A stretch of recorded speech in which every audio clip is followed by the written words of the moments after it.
Welcome to the Leading Visionaries podcast, featuring stellar conversations with emerging and established leading visionaries. Thanks for joining us today as we celebrate and spotlight the leading visionaries who are thinking differently, seeing new possibilities, have the courage to dream big, take inspired action, and create conscious change all around the world. Now, here's your host, Anjel B. Hartwell.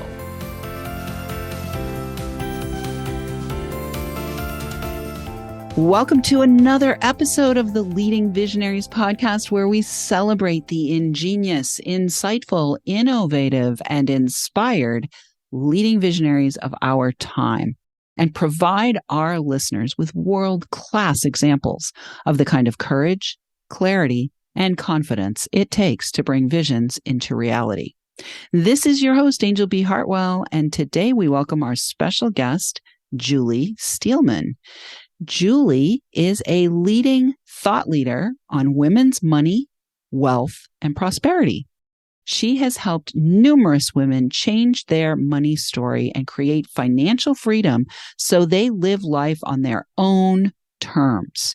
Julie earned her way out of corporate America at the age of 47, financially free. She is an award-winning wildlife photographer who also runs a thriving and prosperous training company. And I am so delighted to welcome you to this show, Julie. You also have appeared on Wickedly Smart Women, our sister show. So welcome to the show, Julie. I'm going to start purring. Yes, I do. I want to start purring. It's so good to be with you and be in this space. And you know, I'm a huge fan of the incredible wisdom and podcasts that you put out, because I think they're so right on and dialed in. And I have love for you and admiration for your work. So I'm honored to have time and space with you. Well, and the listeners. Yes, and the listeners.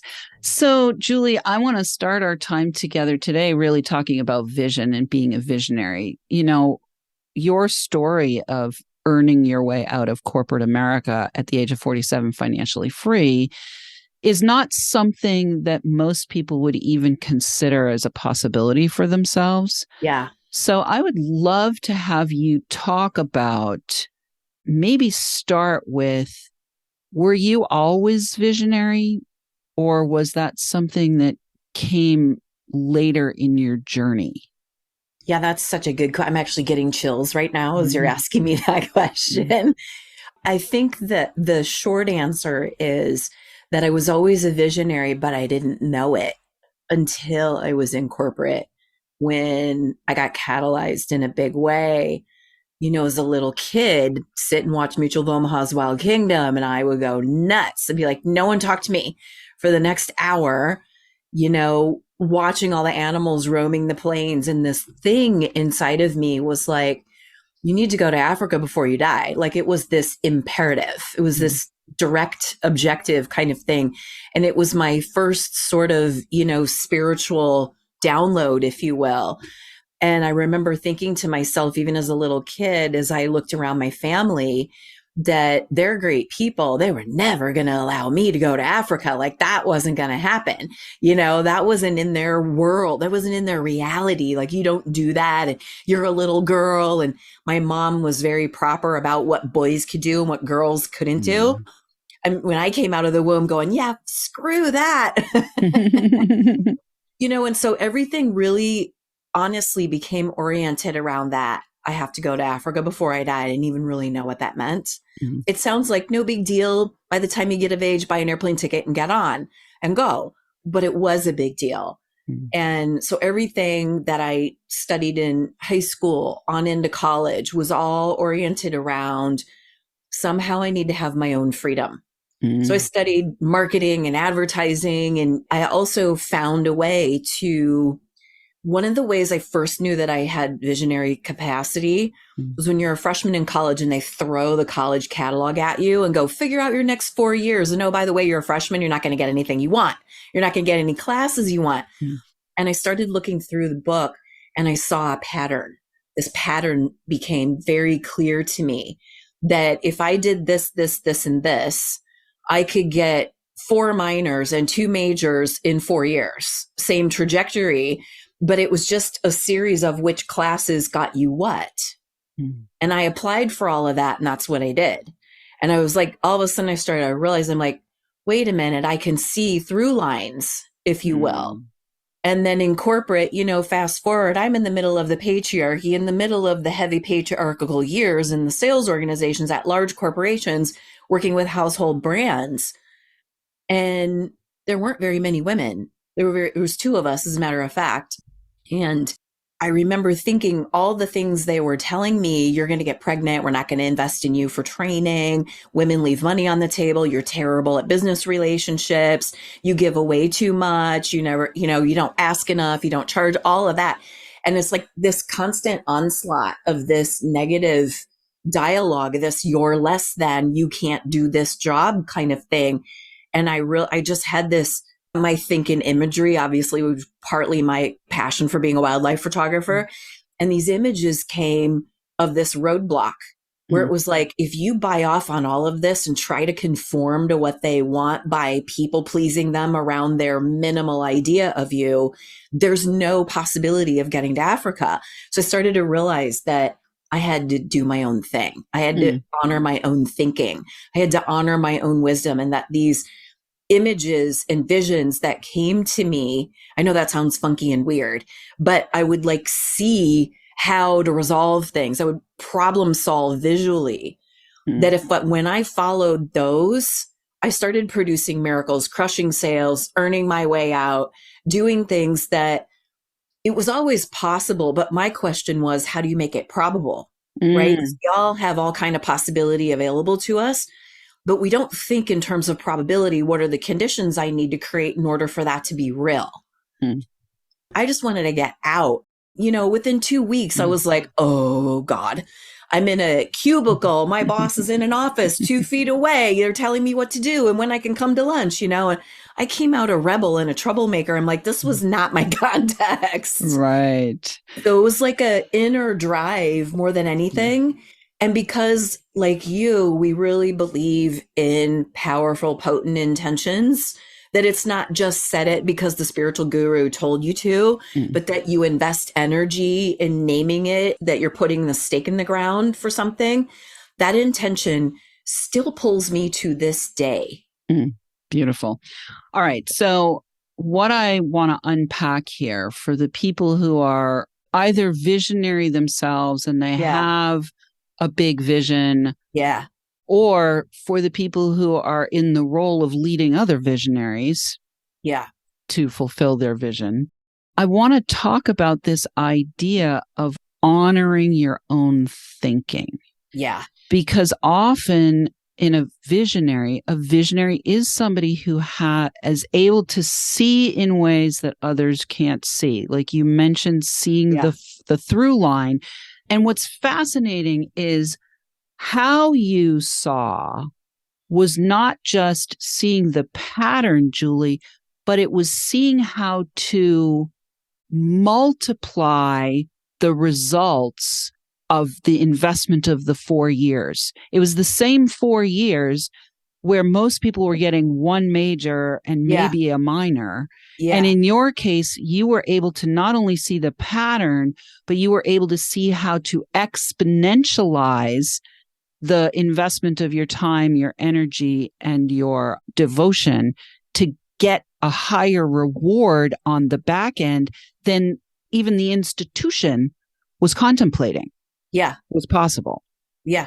So talk a little bit about what it takes to honor your own thinking. Well, I will go immediately to, in hindsight, as I unpack what was that.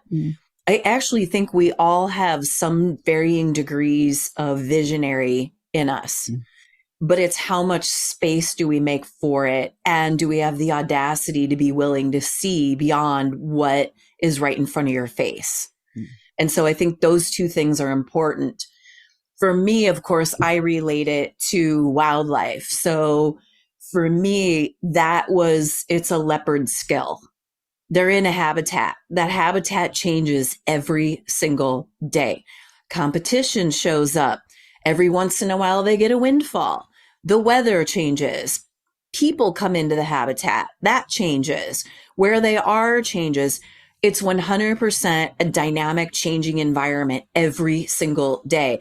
And they don't wake up in the morning, go, well, cool, I'll go kill it 3:00. And, the impalas will be over there on the left by the tree. And, I'll come back and then I'll lay in my tree and I'll feed my cub. Like, it's not like that. They live so alive, so in an organic world that they trust themselves, right? They don't rely on the outer environment to be predictable in order for them to be okay. So in my circumstances, it was just personal drive and motivation. And I had a father that nurtured me financially and that taught me how to think. And so my value was freedom. But if I unpack it, we get very homogenized and very conditioned that we're supposed to believe everything everyone else tells you, that we're supposed to buy into the environment as it is. We're not ever supposed to question anything. And especially women, right? Oh, please don't. If you're anything other than a people pleaser or giving, you're going to get some grief, And I grew up with 3 older brothers, so I didn't have that context. They made me one of the boys, so I was like, I had boot camp long before I went to corporate. But this idea of thinking about a leopardess in a habitat, like where she eats is different every single day. What time of the day she succeeds is different every single day. What she wakes up into is different every single day. And if we were more integrated in who we are, what I call trusting the wild instinct, the unhomogenized self, that vision is right there. Excellent. I love that. So for our listeners, I want you to take a moment.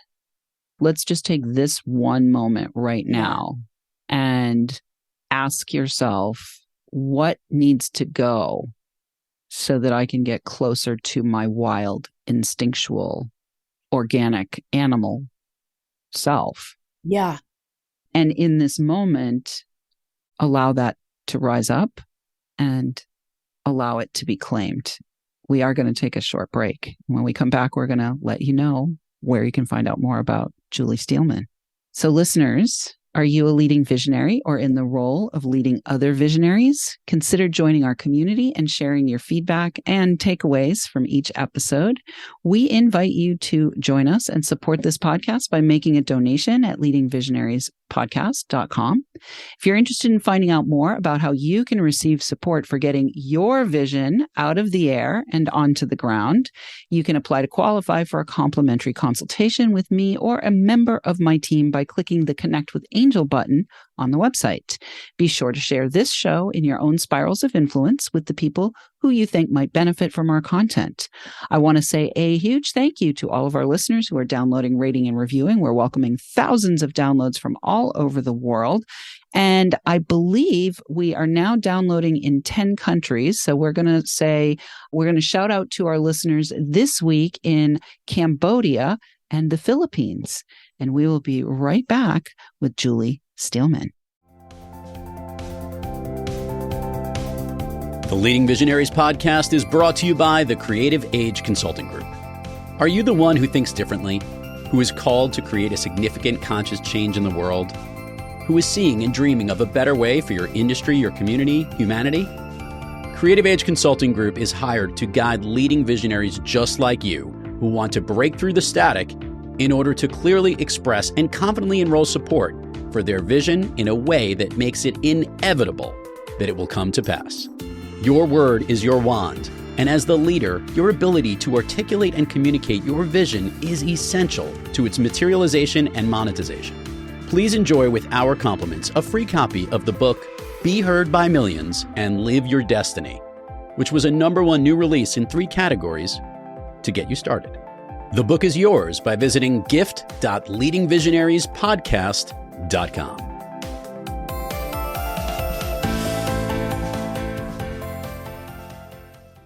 And we are back with Julie Steelman. You can actually find out more about Julie, her prosperous training company, her wildlife photography, and all the things that she has to offer about helping women to become more wealthy and prosperous at juliesteelman.com. We will have that for you in the show notes. So before we went to the break, Julie, we were talking about this idea of there is a wild instinct within us.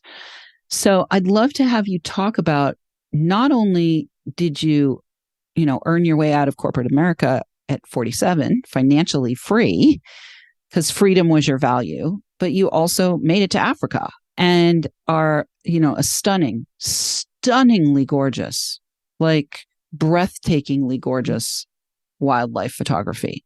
It's the kind of wildlife photography that you would see in National Geographic.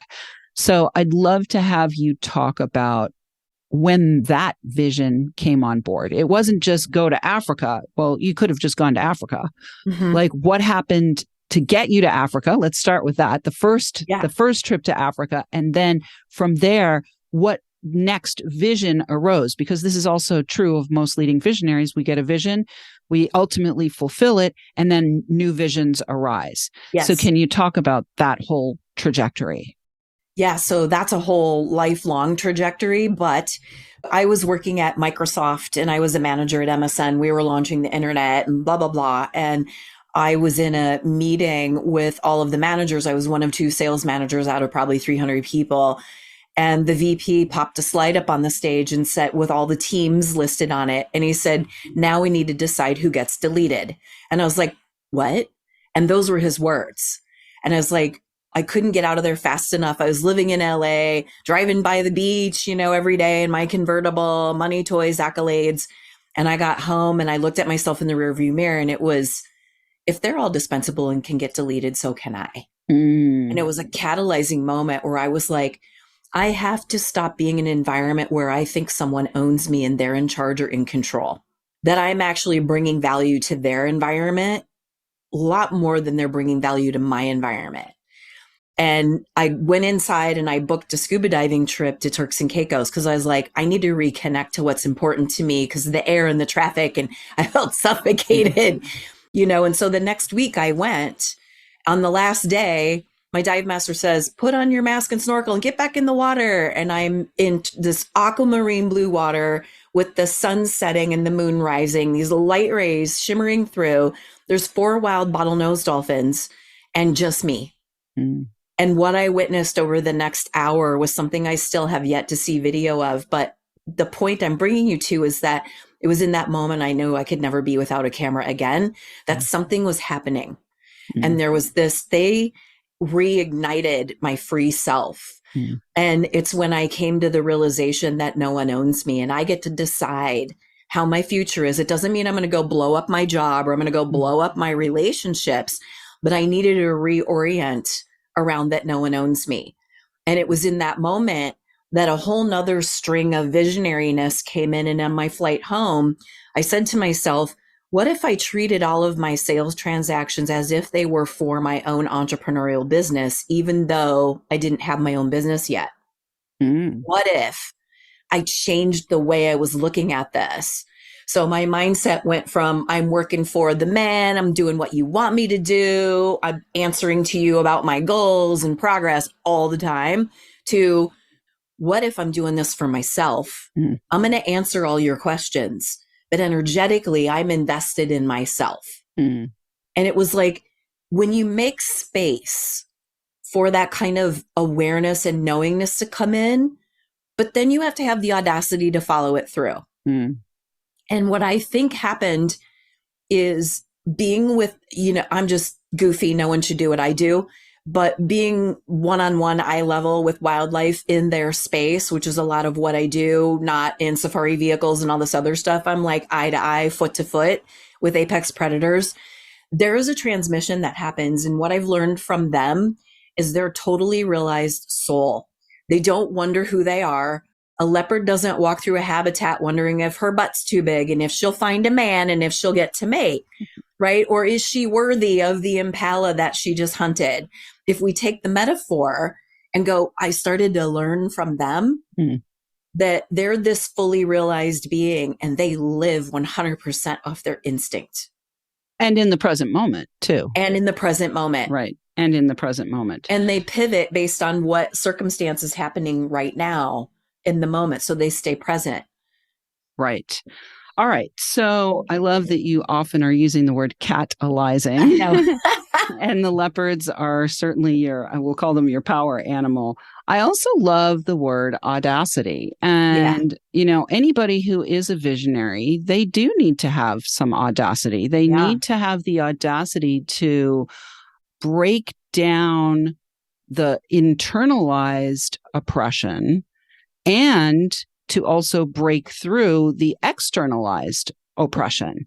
So I'd love to have you talk a little bit about what you do to support your people that you work with to either activate, catalyze, cultivate, amplify their own audacity, specifically in terms of, generating money for themselves that's going to allow them to be financially free. Yeah, that's the financial security, stabilizing income, and financial freedom, are a lot of the things that my clients are after. And it really starts by going back to the audacity. So we all have a lived experience. We have a way all the things and stories and traumas and trials and tribulations we've been through. We've also learned from them. And we've also been trained in a lot of different modalities. And we all have if we wrote a book for every year of our life, there would be that many chapters, right? Yet we never really own or say what it is that we've synthesized from our life experience and all the trainings and all the certifications or all the jobs or all the curriculums that we've learned from, how we've synthesized all of that into a something that would dramatically enhance or improve someone else's life in whatever context that would be in. So it almost starts there in having an audacity and a willingness to own your greatness. And I don't mean that as a trait statement.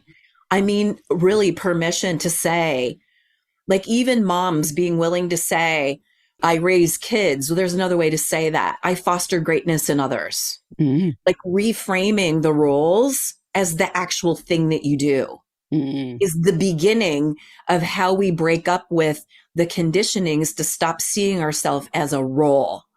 Instead, see what do you do with the role that is the thing you would pay for or you can get paid for, right? Right. And it starts there. And so many people are withholding their biggest message, their wisdom, because it feels like you'd ruffle a lot of feathers. You'd piss a lot of people off. Your family would think, who are you? You're being too big for your britches. The art of it is how you communicate the vision that you see and gently enroll people in, hey, have you ever thought about this other idea? I just kind of realized, and that would mean X, Y, and Z. And then we could yada, yada, yada, right? And as an invitation, instead of withholding it all because there's an uncomfortableness in talking to other people about it because you think that they're going to come after you or it makes you vulnerable, right? So I think that holds us back so much. And you have to have a little bit of moxie. There's an inner willingness to break through a barrier to listen and to trust what you're being given and check it out. And there's an outer barrier of, okay, what do I do with that? That would be of service. Right.